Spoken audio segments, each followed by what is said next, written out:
Well, hello there. I'm Jay from the Game vs UK. Welcome to Yu-Gi-Oh! The Duelist of the Roses. Now, was requested, so now I've finished the Sonic 4 Episode 2 playthrough. I can begin this awesome game. So, of course, we're going to start a new game.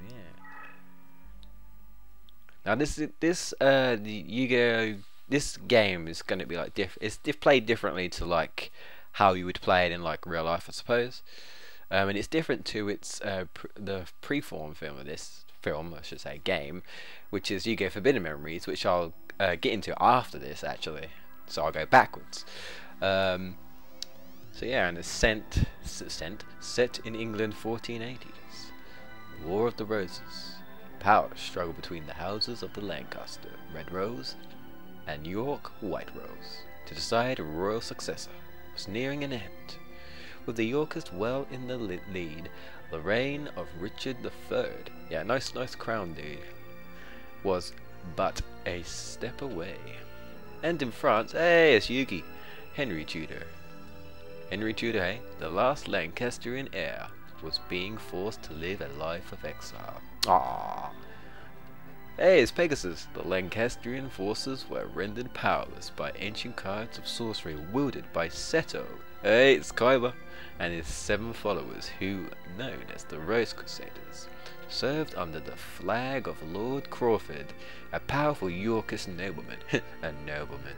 I wonder who that is. Lacking a duelist, champion their cause, defeat was imminent for the Lancastrians. There we go. In England, dual card games were still at the fledgling stage. Thus, the Lancastrians had to look elsewhere for a dual master capable of facing the Rosencrews in battle. Hey, it's with this in mind, Margaret Beaufort, I'm not sure how you say that, of Lancaster secretly requested a high druid to summon a duelist from another age. Oh, I see. So they're gonna get someone to fight their own battles. Oh dear. This kind of sounds familiar.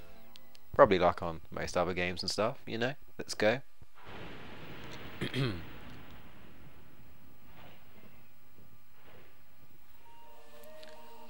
Oh, summoned from the mystic circle of red and white roses, the one capable of harnessing pure power. There was truth to the legend of the Rose Duelist. Lady Margaret, I did it. Now we have the means for defeating the evil forces of Rosencrews. My apologies. In my excitement, I'd forgotten I was in the presence of the Rose Duelist. Allow me to introduce myself. I am Simon McMoran. What a name. High Druid and servant of Lancaster. That, by the way, is led by Yugi, yeah. May I be so bold as to ask the name by which the Rose Duelist would like to be known?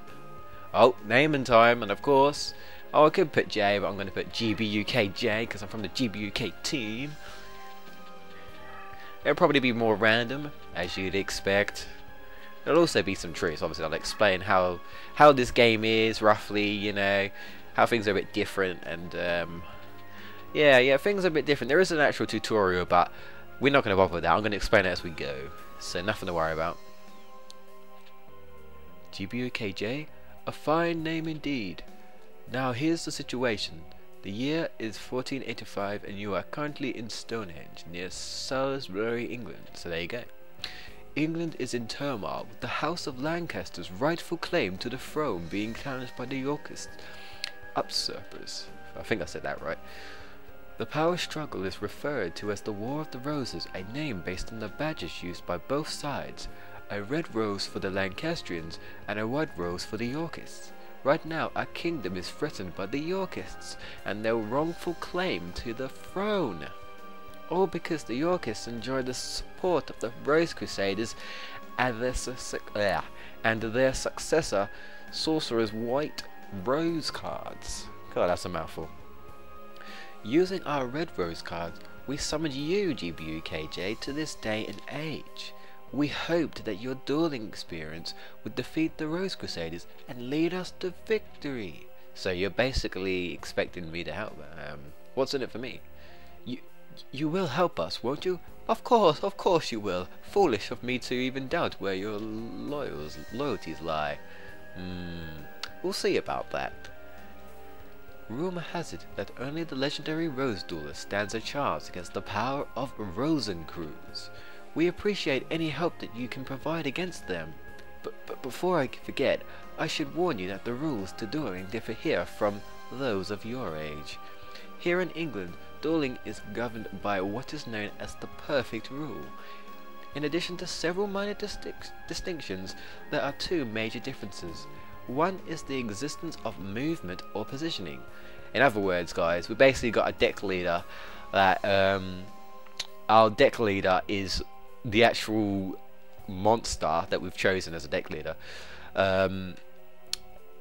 is what allows us to actually summon our monsters and, you know, play magic cards and move about. And basically the deck leader acts as your life points as well. So if your monster, if your opponent attacks your deck leader, then depending on how much the monster's attack is, you will lose that exact amount. So basically your deck leader is, LP, is literally LP direct. If you attack the deck leader directly, it will be the full amount. That's basically so.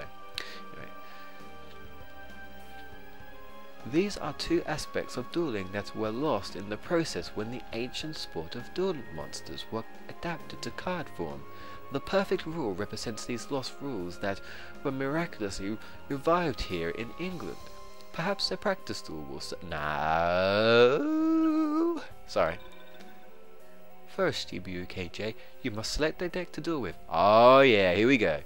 It is important that you feel the vibration of a deck leader. The minute resonations that ring true to your soul. The cards themselves draw their power from the energies of the ancient ones.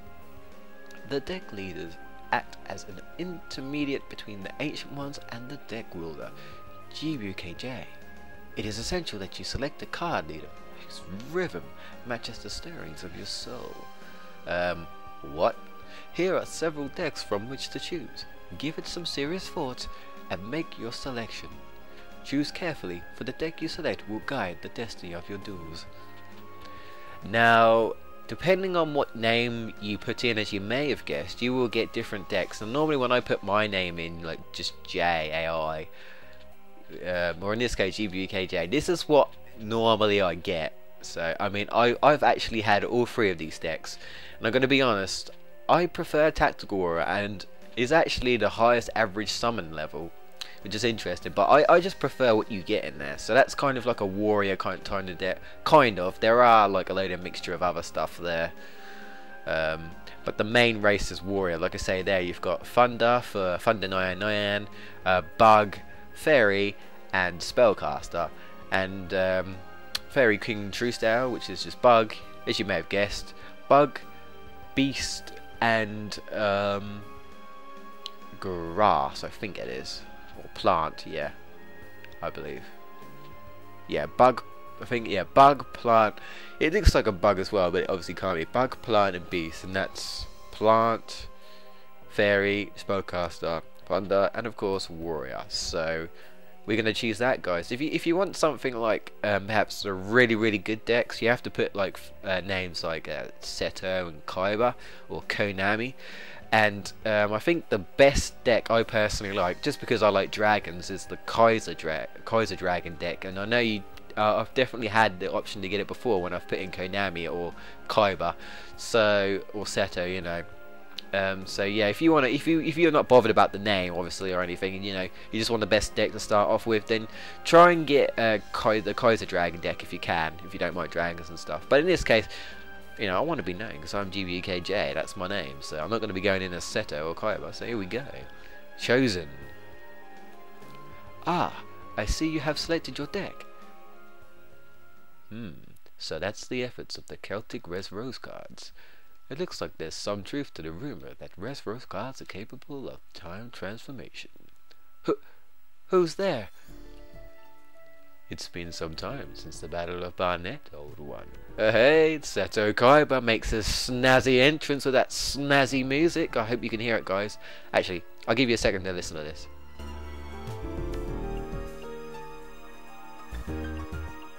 Oh, listen to that piano music. Oh, I am a big fan of piano music, and that's just awesome. R Rosencruz, what brings you here? So yeah, he's basically Rosencruz as well. So yeah. Only a member of the Rose Crusaders may call me by that name. If you may recall, I told you once before that you may only address me as Seto. Or does memory fail you, old man? And you must be the dreaded Rose Duelist. Why, yeah, nice to meet you too, bastard. I must admit there's a certain aura of power emanating from you. I believe an introduction is in order. I am Seto, leader of the Rose Crusaders. There are members of our little group who prefer to call me by the name of C. Rosencruz. I ask you again, what bring you here, Seto? Mind your manners, old man. What else would bring me here? I've come for the red rose cards. After all, it was you who showed me how the summoning capabilities would evolve when the red rose cards are combined with the transport powers of the white red rose cards. You're thinking of attempting the forbidden rose summoning? Oh, what's this? If so, then the red rose cards must never fall into your evil hands. Card sorcery taps into the powers of the ancient ones. By their very nature, each card is a double-edged sword that can cut both ways. Okay, let's start again. The rose cards are then harnessed tremendous power. There's no telling what horrors what might unleash to the world by combining both red and white. I will sacrifice my own life if need be to prevent any from uttering the spell of doom. The spell of doom? Fool! The 16 red white rose cards grant power over all. Druid legend has twisted the true meaning of these cards. We Rose Crusaders have sworn to create a utopia free from the ravages of war.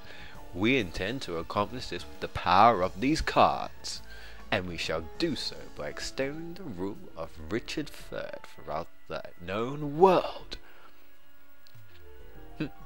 Nothing to say. By the way, it was clever of you to form a circle of red rose cards within the white rose barrier to summon the Rose Duelist. But you were foolish to come alone. This area is surrounded, and if you wish to leave with your life, you will do so only by handing over the red rose cards. Me? A fool? Then what about you? Are you fool enough to actually believe the red rose cards would remain here in my possession? Right after the summoning, I had the cards dispersed among our best duelists to keep them from your tainted hands. Then you leave me with but one option. I shall enlist the aid of your precious Rose Duelist. Oh, will you now? You take leave of your senses. And you speak too soon, old man. Heed my words, duelist. If you wish to return to your proper time period, you will require 16 cards of the red and white roses. Is that so? The red-white positions must be laid out in reverse of the summoning order to send you home. You know the spell? Since you need the 16 rose cards just as much as we do, I propose a partnership. Help us gather the cards and I shall guarantee you your return after we've achieved our ultimate goal. An absurd proposal. Do you think that the Honourable GBUKJ, yep, that's me, I'm an honourable man. I'm sorry, stuck in my throat, would even lend an ear to your ridiculous proposal? Can you be so sure, old man? Let me see. Simon's side has 8 of the red rose cards, while my side has possession of the 8 white rose cards. As the numbers are even, simple arithmetic indicates that you could side with either of us. But I'm sure you'll take into account who's winning this war. After all, who was desperate enough to summon you in the first place? And that's a good point. I think it's quite clear which side is better positioned to send you home. GBOKJ, heed not the words of this power-hungry lunatic. Simon, must you resort to name-calling? I'm hurt. I'll tell you what. Whether we leave the decision to our dear duelist. After all, Simon, the duelist's future is not for us to decide. Now, is it? Well, yes, but splendid. In keeping with the tradition of the old temple gardens, I offer you a choice, duelist. Here are the two roses, I should say. The white represents me, and the red for old Simon here. For the sake of justice, please, choose the red rose. Stand by my side, duelist. Choose the white rose. Alright, guys, so here we go. Right, basically, as you can guess, siding with the Yorkists would be with the Seto, and siding with the Lancastrians will be with Yugi. Now, obviously, you just think, well, I'm just going to choose whatever side. You know, if you want to be a bit of like a baddie sort of thing, you can go for, obviously, Seto Kaiba. And if you want to go for the goodies, then obviously you go for Yugi in that. Basically, I don't think I've actually done the Yorkists first, because personally, I find fighting the Yorkists harder. Not fighting the Yorkists, siding with the Yorkists harder if you do it first, rather than doing this, rather than you know, doing it second sort of thing, in my opinion. And also, the way the story is set out, personally, I think it would make sense, unless they do switch it up. I don't know if that's sure, but because of this, and because I've always known, I am just going to go and side with the Lancastrians, so we're going to side with Yugi. But you may start to realise that, because we've got two choices here, you may start to know that, you know, we might actually have to come back here. But we'll leave that for now. We'll side with the Lancastrians. How disappointing. Oh well, you made your choice, and I respect that. For now, I will guarantee your safe passage until you've met with Yugi. After all, I don't want our little game to end too quickly. That wouldn't be sporting. I look forward to the day when we meet again, duelist. Until then. And there you have it. Now, unfortunately, we're not going to be doing much today, so well, we're not going to really do anything. I just thought I'd just show you guys basically what's happening. So we're going to France to speak to Yugi. Oh, more snazzy music.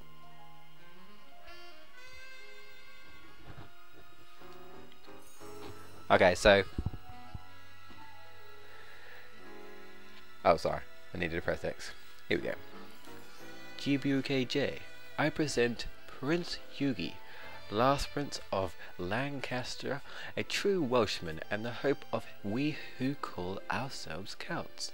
My lord, but may I present GBK, the Rose Duelist? You serve us well, Simon. My mother was wise in summoning you from Scotland. You honor me, sire. Duelist, I am Yugi. Actually, Henry Tudor is my name, but I find it tiresome. You may call me Yugi. I'm sure Simon explained our situation, but it's only right that I request your services myself. I need you to return to England and put an end to the threat of the Rose Crusaders. Their white rose cards form a barrier that prevents my armies from setting foot on British soil.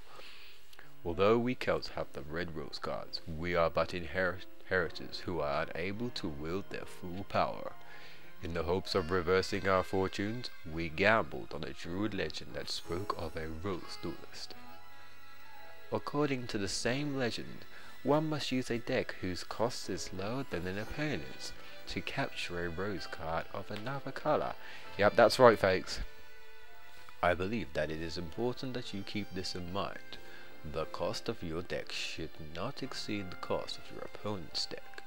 I would like you to note that our resources have been pressed to the limit, requiring us to invade England by August. My troops will land in Milford Haven, Wales, and march on to face the enemy at Bosworth Field. Having all the Rose Crusaders out of commission by this time would be ideal, but at the most prove difficult. Any reduction of their forces would be appreciated. Right then, let us part company and reunite in Bosworth. Simon will provide you with the details as to where and when we'll meet once more. Luck be with you, duelist. There's Yugi, awesome and badass. Anyway, so we just take this random ship. We're in the olden times.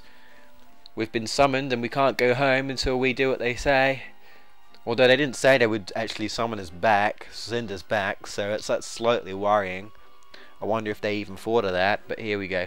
And now 2 platforms have appeared. Now, if we go over them, we've got Rex Raptor and Weevil. And as you can see, you've got 854 deck cost and 960. Now, very quickly, I'm just going to explain to you.